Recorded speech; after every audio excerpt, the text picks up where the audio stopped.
Good day with your major newscast. I am Jessica Sam. First with the highlights. Government has decided to reduce sugar production.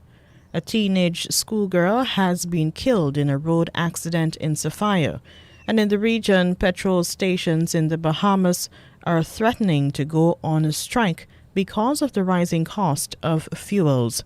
And you will have your latest international news coming from the BBC. Do stay tuned. Advertise with us on News Talk Radio Guyana 103.1 FM for best coverage on programs on motivation, beauty and health, parenting and relationships, knowing your rights, and a variety of enlightening content, and get value for your money.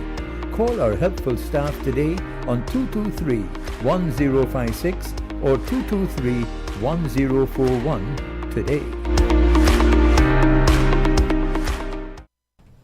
Now for the news in detail. The Guyana government yesterday announced that it would be reducing sugar production in Berbice and instead get into other areas of production.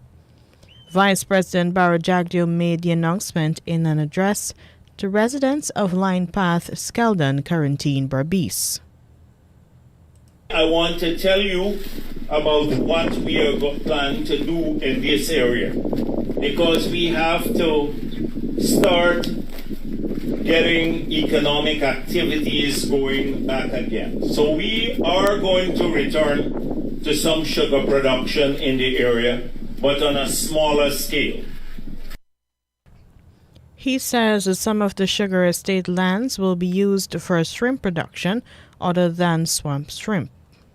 We plan to also utilize some of the land for high-end aquaculture. In Berbice, we see a major potential to grow shrimp for export. And so we're working on a big project that not just to grow the shrimp, but process it just here in Berbice. In addition to assisting about 700 private cane farmers to get back into farming of about 14,000 acres, the government says some of the cane lands in Region 6 East Berbice Quarantine and Region 10 Upper Demerara Upper Berbice will be allocated to grow hemp. We'll pass new legislation to grow hemp in the country, industrial hemp. And it's very, very expensive, and we have the right soil in these areas. So we're looking here in 6 and 10 to grow the hemp and to get a major investor to buy it from the farmers. That means we may have to split up some of the land at Gaisuko and give smaller plots to the farmers and support them for growing that. That has the potential of employing thousands of people. Hemp is used to make rope, clothing, oil, and other items. The African Caribbean Chamber of Trade, Commerce and Industry is objecting to police singling out Nigerians as being perpetrators of romance scams. The Nigerian community says it has always worked with government agencies and indeed the police in reducing crimes. In this regard, the Chamber says it is shocked at the false branding. That business organization says that the Nigerian community is ready to work with all organizations and groups to eliminate crime in Guyana. The African Caribbean Chamber of Trade, Commerce and Industry also says that the Nigerian community in Guyana has one of the lowest crime rates of any migrant community in Guyana. According to the Chamber, court records will prove that there has been only one conviction of a Nigerian national over the last 5 years. Nigerians say the chamber account for $14 million annually from education tourism by almost 1,000 Nigerians being educated in Guyana. A taxi driver from Golden Grove, East Bank Demerara was robbed early yesterday morning at knife point while he was waiting for a passenger. The incident occurred at about 1:30 a.m. just outside the Chinese Embassy, Durban Backlands, Georgetown. The 47-year-old man told police that he was robbed of more than $200,000 in jewelry, cash, and other items. Police were told that the armed suspect pulled out a knife from his pants waist, pointed it to the victim's neck, and they both relieved him of the articles before escaping. A report was made and police are currently investigating. A student of Tocqueville Secondary School has been killed in a road accident. She has been identified as a 14-year-old Makeda Quick of a 668 Section D Sophia, Greater Georgetown. Police say that at about 12:30 Sunday afternoon, she was riding a bicycle on a Section E Sophia when she was struck by another cycle whose rider was doing a stunt. Investigators say Glenton Redmond was speeding while being in a lying position on his motorcycle. Redmond allegedly lost control of his motorcycle and collided with the teenager. Eyewitnesses say that as a result of the collision, Quick was flung some distance into the air and fell into a nearby drain. She died. Redmond, whom police suspect is not the holder of a provisional or driver's license, subsequently regained consciousness and is receiving medical attention on the police guard. Now for the news in the region. The Barbados Union of Teachers, BUT, has described as discriminatory the suspension of 2 of its members for participating as candidates in the recently held general elections on the 19th of January 2022. Those suspended are Pedro Shepard and Alwyn Bob. The teachers union says the teachers were not part of the hierarchy of any political party and so had access to government secrets or can affect the proper day-to-day running of the government. The union describes sections of the General Orders and Public Service Act as archaic and is calling for amendments to bring them in line with the provisions of the Constitution of Barbados. The BUT has proposed in its draft collective bargaining agreement document that teachers with at least 3 years standing in the union shall, on application, be granted leave of absence to contest general elections for the House of Assembly. More in the region, Venezuelans who registered to live and work in Trinidad and Tobago have been granted an extension of their registration status to December 31. The Ministry of National Security, in a news release on Friday, said the new work permits are for those who submitted their applications to renew between March 8, 2021 to April 9, 2021. During the initial registration process of Venezuelans in June 2019, 16,523 applicants participated, but only 13,500 participated in 2021 re-registration. Those who will be granted the new registration cards are to be contacted by the immigration officials for an appointment to be interviewed. The ministry told those who still have pending issues or who have not yet received any response regarding their applications to contact the Immigration Division office where they submitted their applications for the renewal before April 29. And lastly, in the region, the leadership of the Bahamas Petroleum Dealers Association is trying to ward off a planned Easter weekend strike by around 80% of operators who say their businesses are struggling to survive the economy compounded by the rising cost of fuel. Vasco Bastian, the association's vice president, told the Tribune yesterday that while he and the PDA's president were against any strike action, this week the majority of operators were agitating in favor of the move, as it has become increasingly challenging to buy fuel in large quantities. He said the operators were also of the view that the government was benefiting the most in the current climate, while suggesting that they wanted a margin increase since last receiving the same several years ago. It comes as the cost of fuel at the pumps at all gas stations has surpassed $6, the direct effect of the sanctions from the war on Ukraine by Russia. With the rising cost of fuel, he says gasoline may be $8 at the pumps by summer.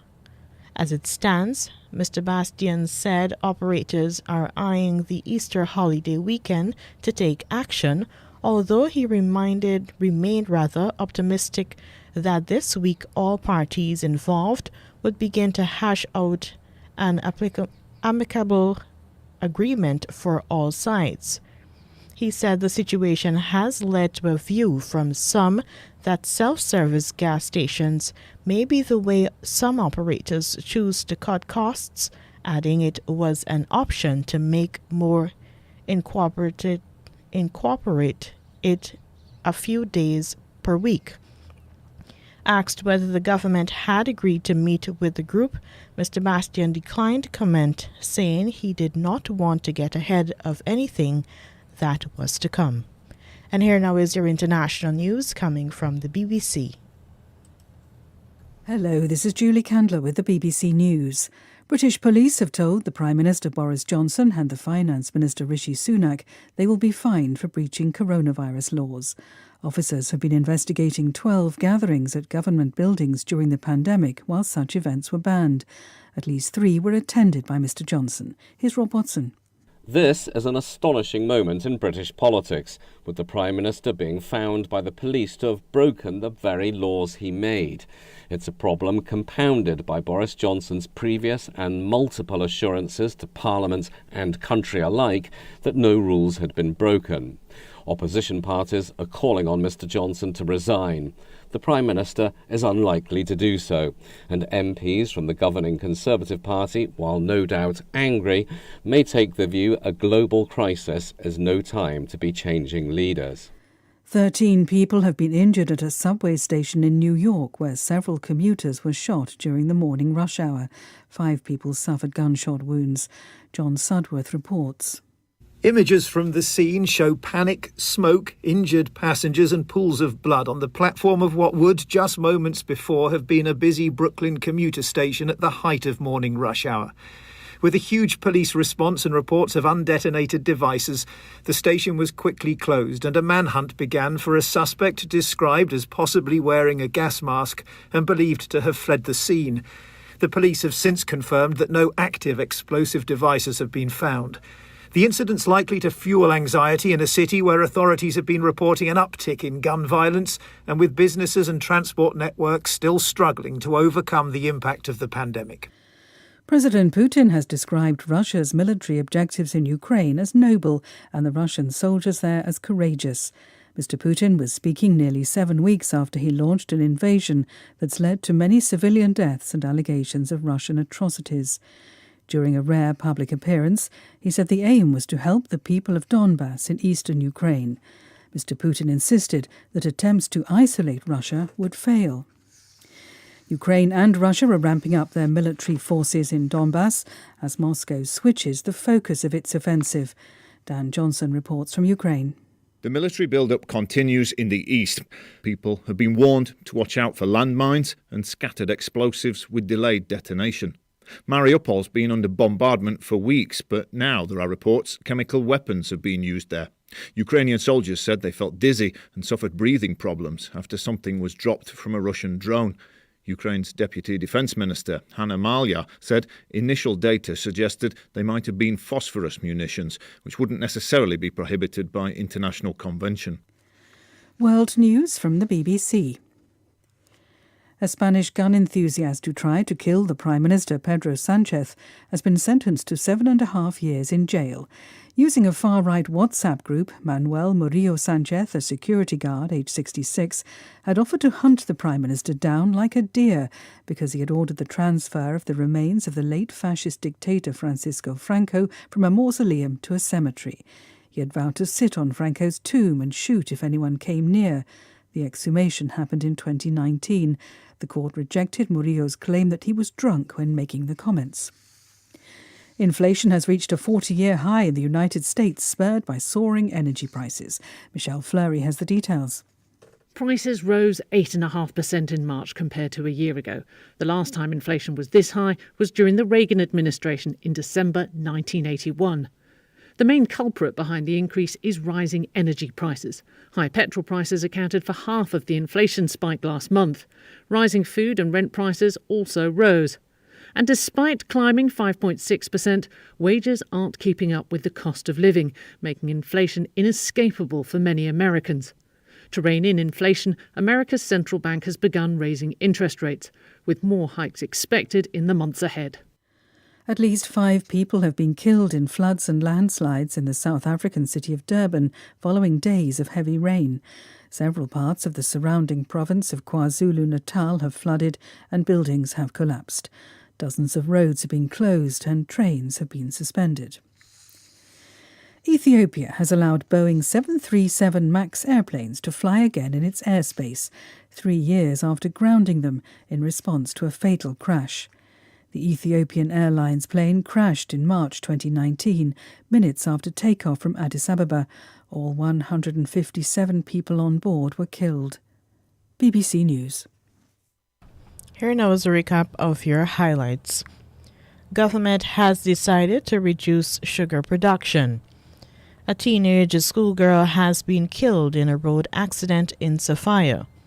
And in the region, petrol stations in the Bahamas are threatening to go on a strike because of the rising cost of fuels. And that was your major newscast. I am Jessica Sam.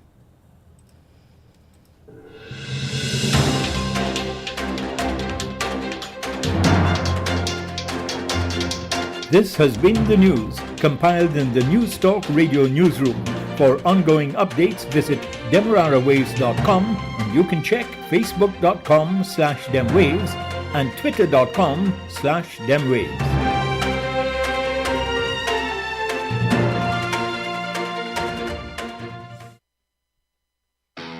For the toughest jobs, there's only one original motor oil, Valvoline, powering the world's heavy-duty engines in every corner of the world. You can trust the super protection of the original to keep your business moving forward. Valvoline, the original that never stops improving. Distributed by Swiss Machinery, Eccles Public Road. Telephone 233-3821 or 2495 or WhatsApp 691-1732.